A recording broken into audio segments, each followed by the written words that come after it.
It goes for 2 minutes. That's a long time. Well, it's to lead you up. It's to lead you into it. Anytime. It's as long or as short as you want. It doesn't have to go the 2 minutes. Good, because I'm not that patient. So why are you such a jerk? Because you taught me. No. You have made me into the woman I am today. It's intro music. You put it on and it plays, and when you're ready to come in live, you click boom and it goes away and you're live. You don't have to let it go for 2 minutes. That's the point. Right, and all I'm telling you is the truth. Hey, good morning. And welcome to Preston and Carrie's Coffee Time. Is that wrong? What's the name of the show? Coffee Time with Preston and Carrie. No, oh shoot. Do it right. Welcome to, hey, good morning. Welcome to Coffee Time with Preston and Carrie. Morning. Yeah. Oh, it's a morning. I don't know if it's good, but it's a morning. All right. Yeah, hey, we're live. Facebook, YouTube, Twitter. I think that's it. Isn't Twitter for the young people? No. Twitter's, I don't know who Twitter's is for. It's not the young people. It's for the people who want to be heard, because you can only write sentences on it, right? Yeah, so you have to have some type of writing skills, not for the youth. The youth use Instagram. The youth of today use Instagram. Hey, I want to get right into it this morning, Carrie. Enough of your banter. Okay. I've been getting so many emails from the people, you good people, telling me, stop with the banter. What y'all talk about is so interesting. But the banter's horrible, so please just get right to it. You believe me when I say that? No. I haven't gotten one email. I write myself emails. Hey, here, this is what I want you to do. Close your eyes. Close your eyes. I want you to just empty your mind of all thoughts. And I just want you to picture something. And you can do this too. So close your eyes. I want you to picture in your mind a mental image of a man. He's in a boat. He's out on the water. And he's enjoying himself. He's relaxing. He's on the boat. There's other people on the boat, his friends. It's a fun weekend out on the boat. And all his friends are running up and down the deck, screaming and yelling. They're freaking out. They're losing their minds. They're getting triggered. And they are mucking up his boat experience. Now open your eyes. Tell me about what you saw. What does that make you think of? Anything? What did you think of? What was the first thing coming to your mind when I led you in that little thing? The story of Jesus on the boat with the disciples. Yeah, that's right. Also known as the story of one man's boat excursion. Getting mucked up by a bunch of people, getting all emotional, running around. What do you think about that? Okay. Yeah, okay. That's I mean, I don't. What? Yeah, I I think that mean, the response you're looking for is and. right. Okay. I'm just asking what you think about that. Does that make you think of anything? Like, yeah, is Jesus on a boat? I mean, I think about Jesus on a boat during a storm all the time. Why? Because when there's storms in my life and I think of having to have them calmed, it reminds me to what to keep my eye on. Okay. And what's So that? I think of that story all the time is all I'm saying. It reminds you of what to keep your mind on, What to your focus eye. on. Okay. Right. And what do you focus on? Jesus. On Jesus. Right. I don't focus on all the stuff falling apart because there's no point in that. Okay. Have you arrived to the place in life where you're just enjoying your boat excursion? Or are you still wanting the waves to calm down? No, I'd say I enjoy the boat excursion. All right. Hey, Matthew Henry has joined us. Good morning, sir. Morning. Good to see you. Online, not in the real world. Anyways, you are focusing on the boat excursion, you think. Right. You're not worried about the waves anymore?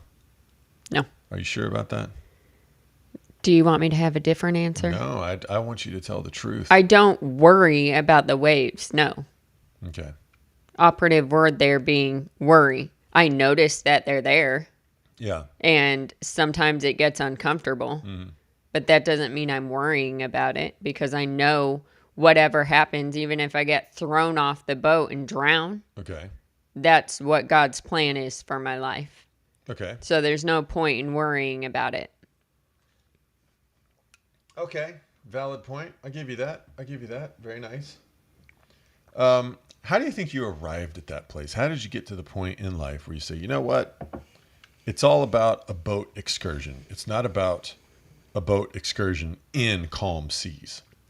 What do you That's think? like asking an alcoholic or a drug addict how they think they hit rock bottom.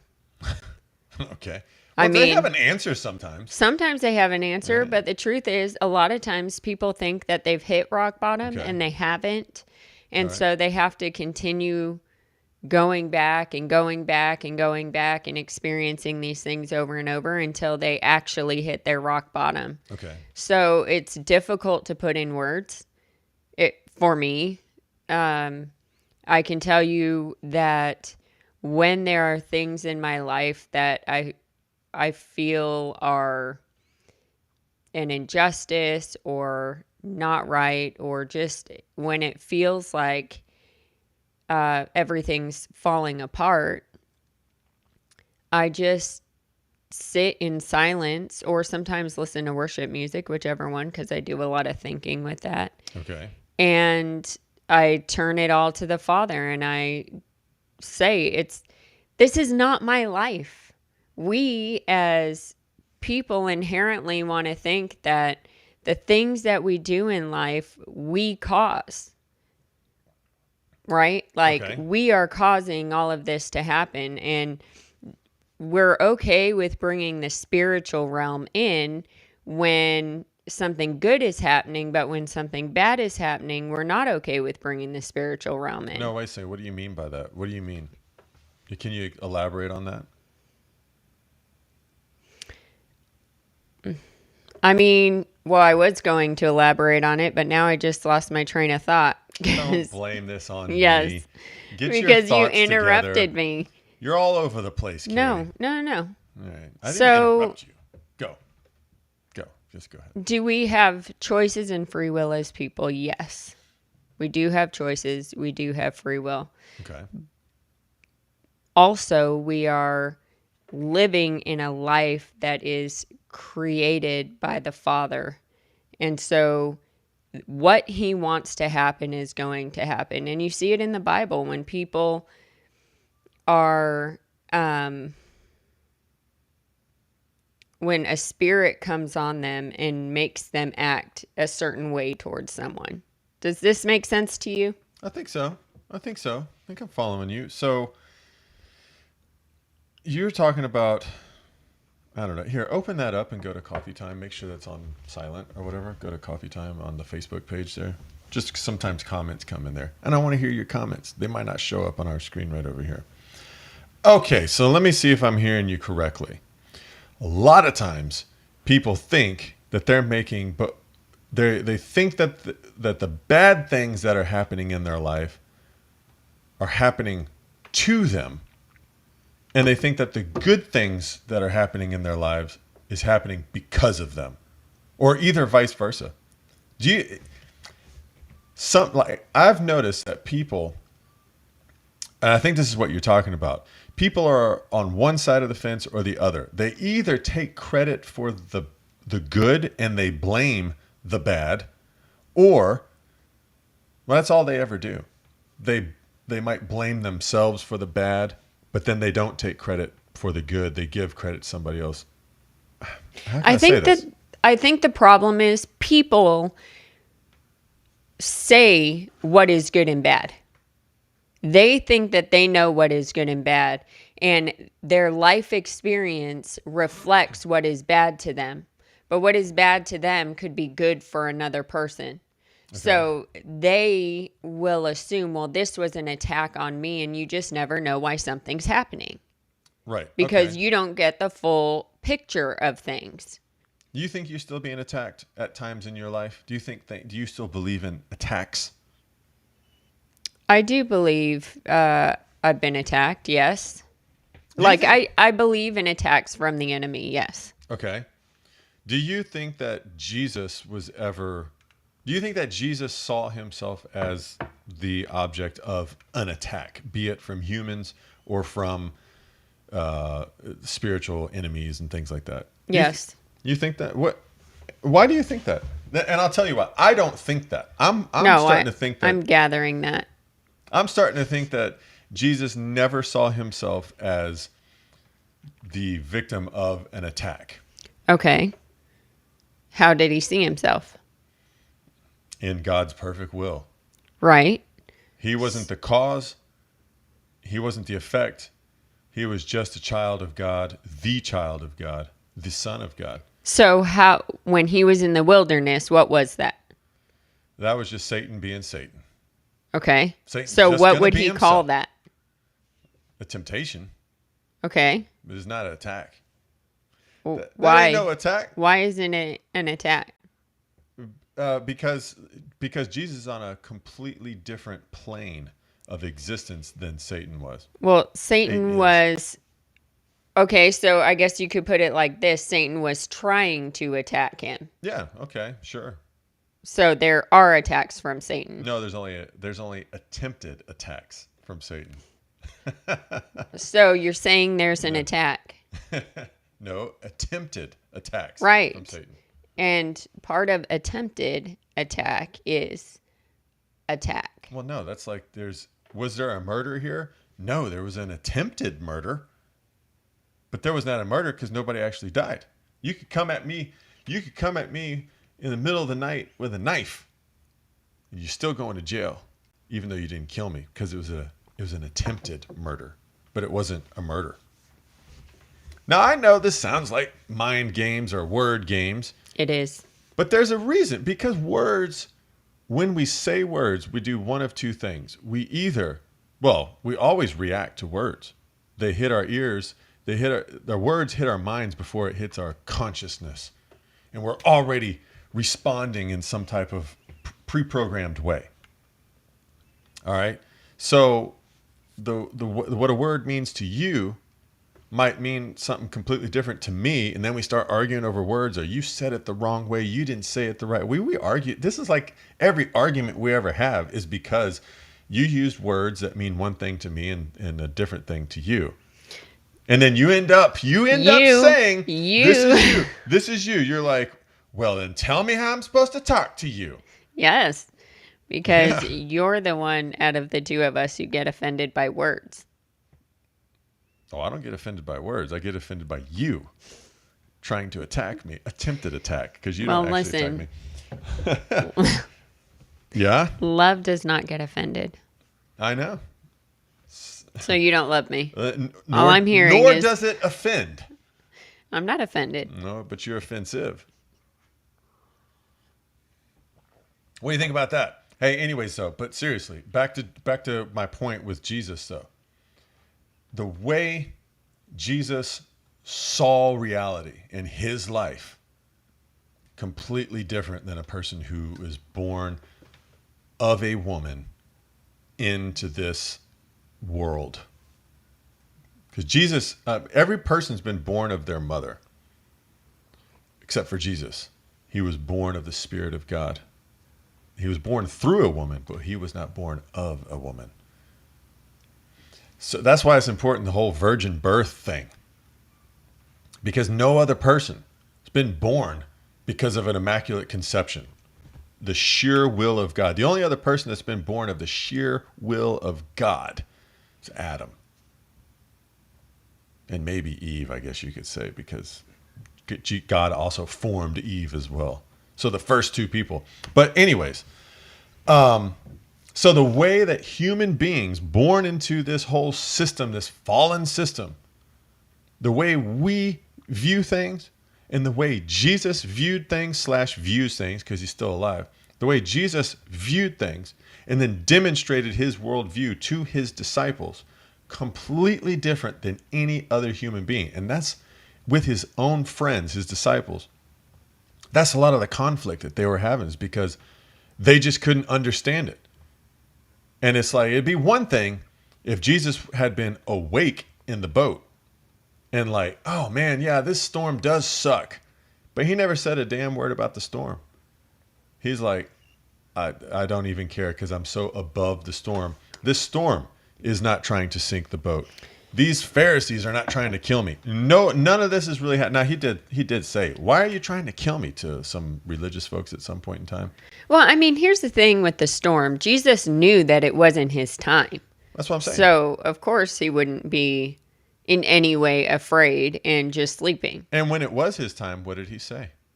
Get behind me, Satan. No. It's my time. No, that's not what he said.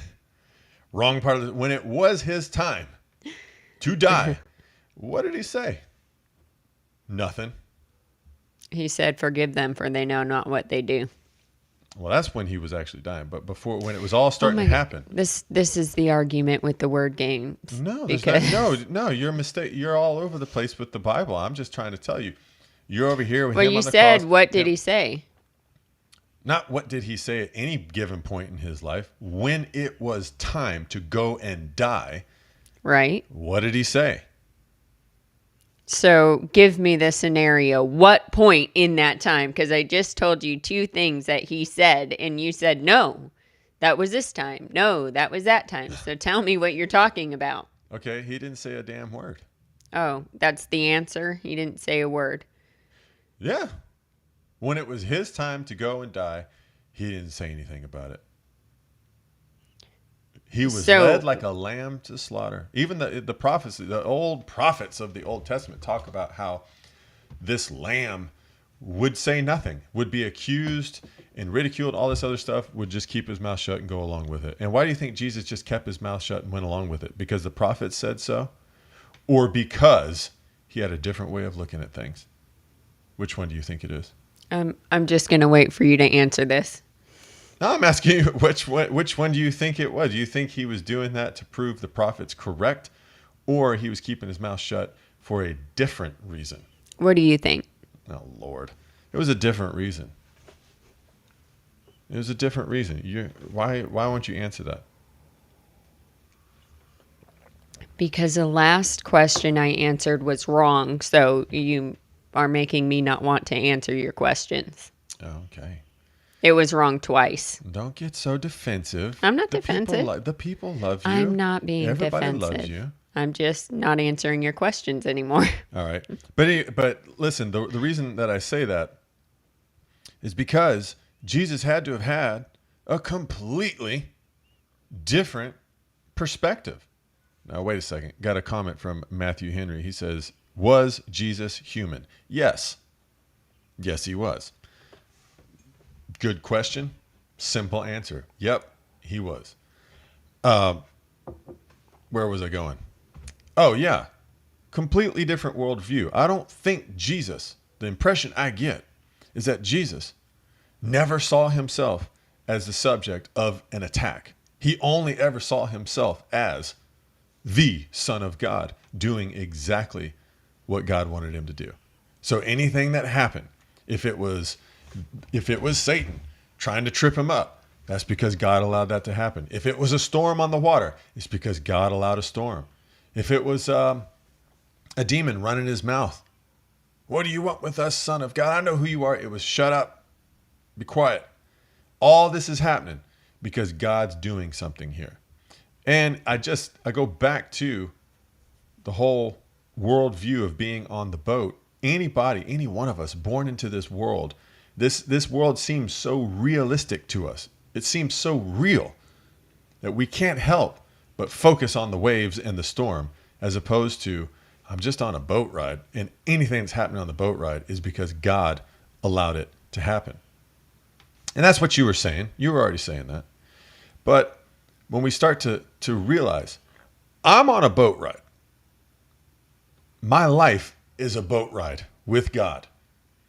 And I'm just looking around at everybody else mucking things up. They're just running around getting crazy. Because it seems like in the story, Jesus got a little bit pissed off at his friends.